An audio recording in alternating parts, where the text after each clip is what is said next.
High, hello friends and family. Welcome to my first vlog. आज व्हॅकेशननंतर मी पहिल्यांदाच ऑफिसमध्ये आलेली आहे. ह्या वेळीची जे आमचं व्हॅकेशन होतं ते खूप खास होतं. नुकतीच आमची ॲनिव्हर्सरी झालेली आणि त्या ॲनिव्हर्सरीचं गिफ्ट म्हणून माझ्या नवऱ्याने कौस्तुभने खूप साऱ्या गोष्टी प्लॅन केल्या होत्या. वाव. बकेट लिस्टमधल्या काही गोष्टी होत्या त्या ह्या व्हॅकेशनमध्ये, या ट्रिपमध्ये पूर्ण झालेल्या आहेत. मेन थिंग तर हीच होती की हॉट एअर बलून राईड, जी आमच्या बकेट लिस्टमध्ये कधीपासूनची होती.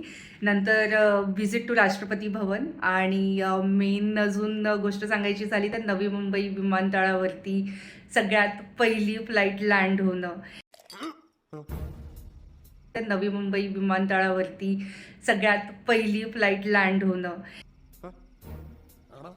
ह्या सगळ्या गोष्टी तुम्हाला डिटेलमध्ये आमचा एक्सपिरियन्स काय होता हे बघायला मिळेल. त्यासाठी हा व्हिडिओ पूर्ण बघत राहा.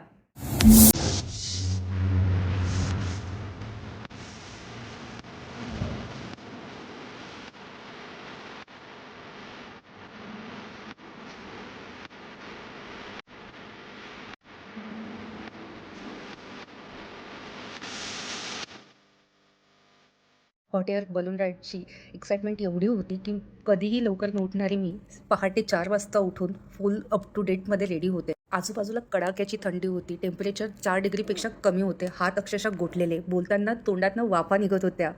साईटवर नेण्यासाठी हॉटेलमध्येच आम्हाला गाडी आलेली नेण्यासाठी. जवळजवळ 1.5 तासांचा प्रवास करून आम्ही साईटवरती पोहोचलो.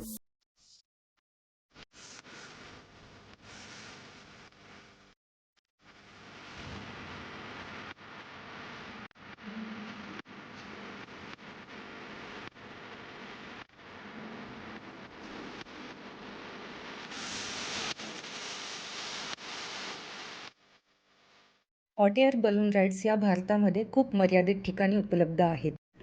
राजस्थान, गोवा, मध्य प्रदेश सारख्या काही निवडक भागांमध्येच DGCA अप्रूव्ड ऑपरेटर्स अशा राईड्स ऑपरेट करतात. Check it around, and then we'll fly again up and find the landing. That's more or less the flight we planned for today. Depends on the day and the winds we find. We have more or less like 180 degrees winds. Generally, we almost never go north. Sometimes it happens, but hot air balloon सफारीचा आनंद आम्ही जयपूर येथे येऊन घेतला. सूर्योदय बघण्यातला जो आनंद होता तो अमेझिंग आणि अविस्मरणीय आणि सदैव लक्षात राहील अशा पद्धतीचा होता.